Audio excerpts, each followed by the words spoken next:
At his absolute peak, massive muscles, explosive fame, and what looked like a guaranteed future in bodybuilding. Everything can collapse in a matter of seconds. That's how this story begins.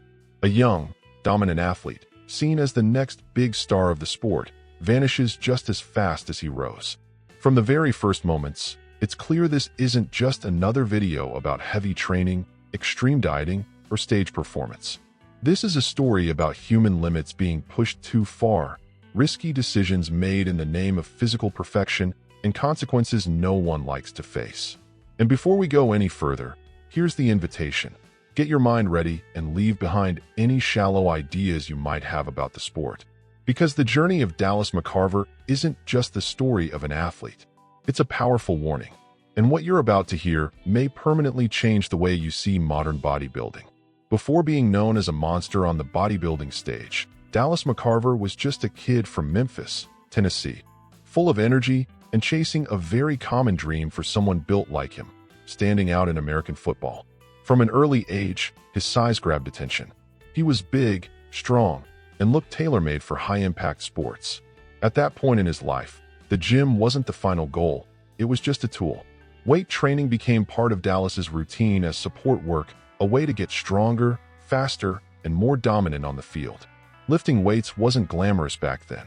It was hard, straightforward work with a clear purpose. But something started to happen as the training progressed. Every gym session brought results that were too fast to ignore. Strength skyrocketing at an insane pace, muscles responding in unusual ways, and a body that seemed to evolve week after week. Slowly, the iron started to speak louder than football. What was once just a compliment began turning into an obsession. The sound of the plates, the pain of heavy sets, and the constant feeling of growth awakened something new. Dallas began to realize that his body wasn't just suited for football, it was exceptional for bodybuilding. And that realization planted a seed that would change everything. Over time, a quiet shift took place. The gym environment started to hold a different kind of pull. The metallic clank of the weights, the burn of sets pushed to failure, and that intense pump started to matter more than any play on the football field. Without even noticing, Dallas was no longer training out of obligation. He was training because he loved it. Week after week, the results became impossible to miss. His body reacted to weight training in a rare way. Rapid growth, full muscles, incredible density, and proportions that looked almost naturally balanced. It wasn't just raw strength. It was a physique shaping itself with near perfection. And that didn't go unnoticed by him or by anyone around him. Little by little, American football began to fade into the background. Not because he lacked talent, but because bodybuilding offered something football no longer could. In the gym, Dallas felt control, visible progress, and a clear sense of purpose. This transition wasn't planned or carefully calculated. There wasn't a single day where he decided, "Now I'm going to be a bodybuilder." It was gradual, almost inevitable. The iron replaced the field, and the pursuit of the perfect physique started to dominate his thoughts and his daily life. The deepest change in Dallas's journey didn't happen in the mirror, it happened in his mind. Still very young, he developed a rare mindset, driven by a quiet obsession with constant improvement. Average results were never enough. Every time he hit a goal, the next question came immediately. How do I get even better? With that mindset, he began treating bodybuilding like a serious discipline. He no longer trained just on instinct or excitement. Dallas started studying technique, understanding the purpose behind every exercise, adjusting volume, intensity, and rest periods. Every detail had a clear role in his plan for growth. His diet followed the same path. Eating stopped being automatic and became strategic. He adjusted food choices, timing, and quantities with total focus on performance and aesthetics. He was no longer acting like someone just trying out the sport, but like a bodybuilder in the making, fully committed to the long game. That level of discipline didn't take long to get noticed. Experienced people in the industry began to see that something different was happening. It wasn't just elite genetics. It was focus, seriousness, and a mindset far beyond his years. Dallas didn't train like a hopeful amateur, but like someone who knew exactly where he was headed. Dallas's impact on the competitive scene was immediate.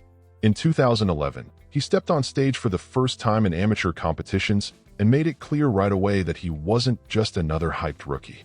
Wins at major events like the NPC Hub City Fitness Quest and the Battle of the River quickly put his name on the bodybuilding radar. The following year brought the leap that changed everything. At just 21 years old, Dallas entered the IFBB North American Championships, one of the most competitive amateur shows in the world. Going up against seasoned, fully developed athletes, he didn't just compete, he dominated. He won the super heavyweight class and then took the overall title. Earning an IFBB Pro card at that age would already be rare.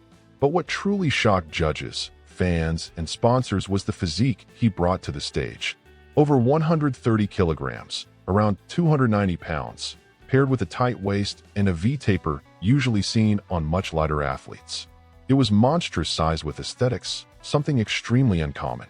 From that moment on, the narrative around Dallas McCarver completely shifted. He was no longer just a promising talent. He was being talked about as the future of bodybuilding.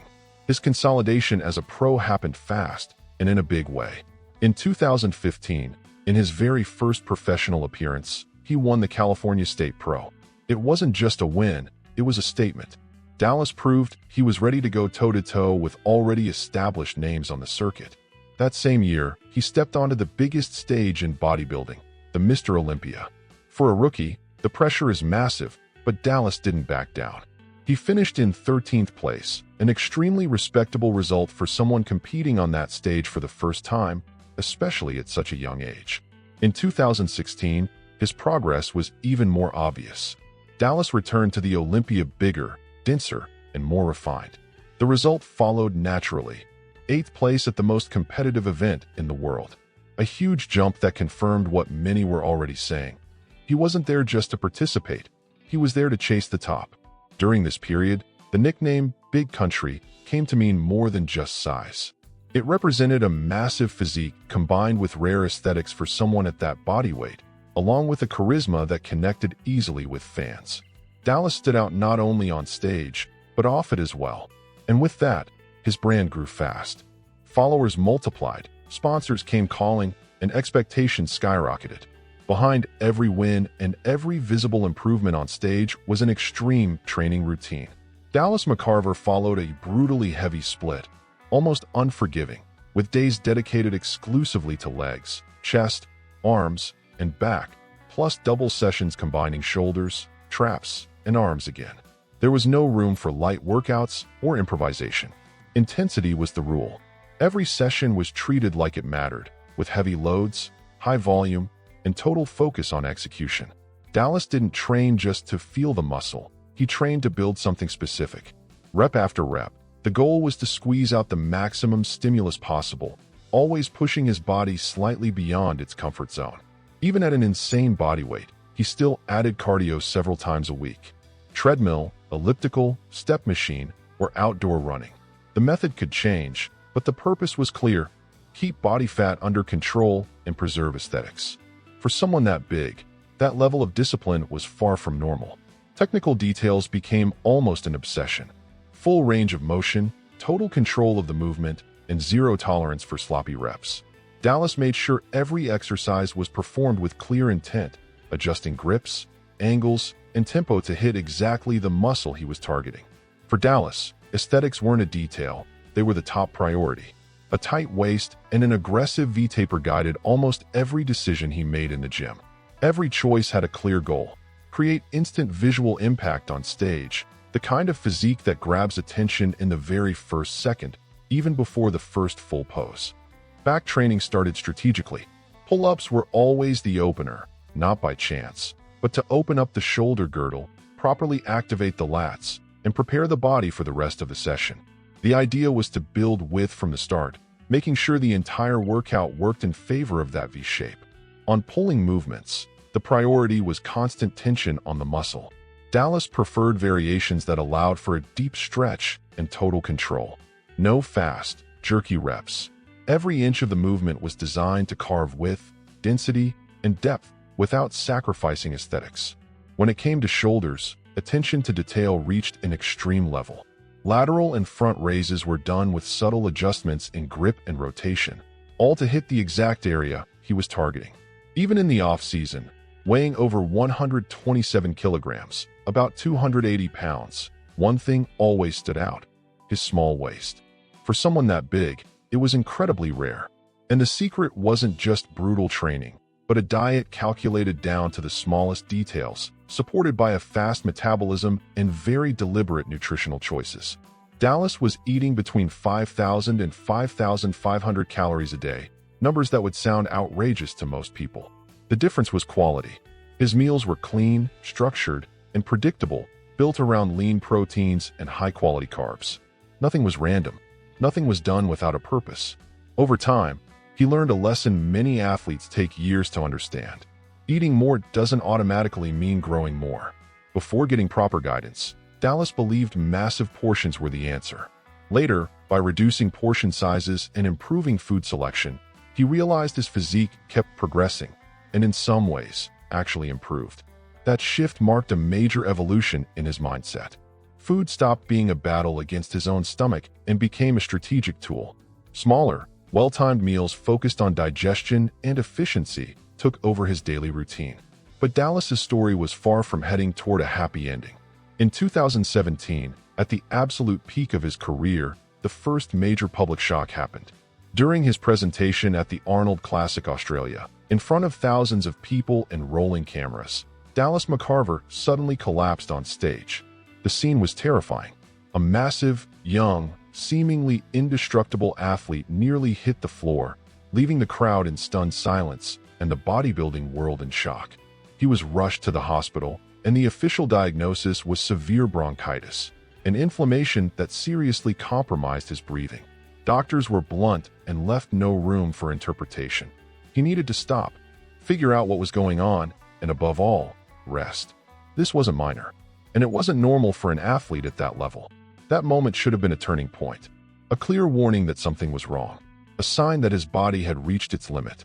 But in the extreme mindset of bodybuilding, stopping is often seen as weakness, and Dallas, used to pushing through pain and discomfort, chose to move forward.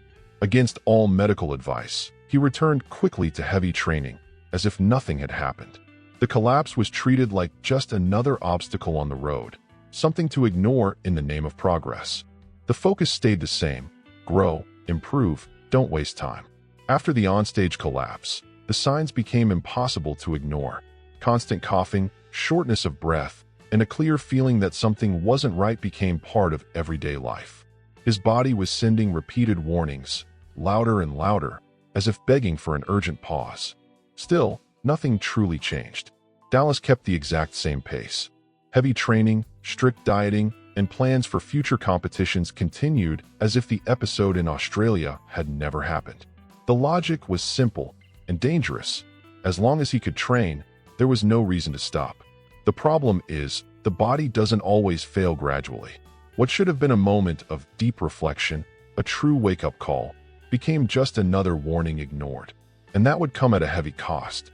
On the night of August 22, 2017, there was nothing to suggest that anything was about to happen. It had been an ordinary day. After a calm conversation with his girlfriend, Dallas got ready to have dinner and go to sleep. No warning signs. No dramatic goodbye. Just another normal night in the life of someone who seemed to be moving forward. Not long after, that routine was shattered in a brutal way. His friend and training partner arrived at the apartment and was met with a scene that was hard to process. Dallas was unconscious on the kitchen floor, unresponsive. The silence in the room clashed with the instant panic of that moment. Resuscitation attempts started immediately. Emergency services were called, and the ambulance arrived quickly. Every second mattered. There was still hope. He was young, strong, an elite athlete. But despite every effort, nothing could be done. At the hospital, Dallas McCarver was officially pronounced dead. He was just 26 years old, an age when most athletes are still building their prime, planning their future, and dreaming about bigger achievements. In the days following his death, the explanation seemed simple. It was believed that Dallas had choked on food, something that sounded plausible given his size and intense eating routine. For many, that version softened the shock. A tragic, unexpected household accident. But that explanation wouldn't hold for long. Months later, the official autopsy revealed a much harsher reality. Dallas McCarver did not die from choking. He died from heart failure associated with chronic steroid use. The real collapse didn't happen that night. It had been building quietly for a long time. The most shocking detail was his heart. It weighed around 820 grams, roughly 29 ounces, or about 1.8 pounds, nearly 3 times the normal weight of a human heart. On top of that, it showed severe hypertrophy, a condition that dramatically increases the risk of fatal arrhythmias.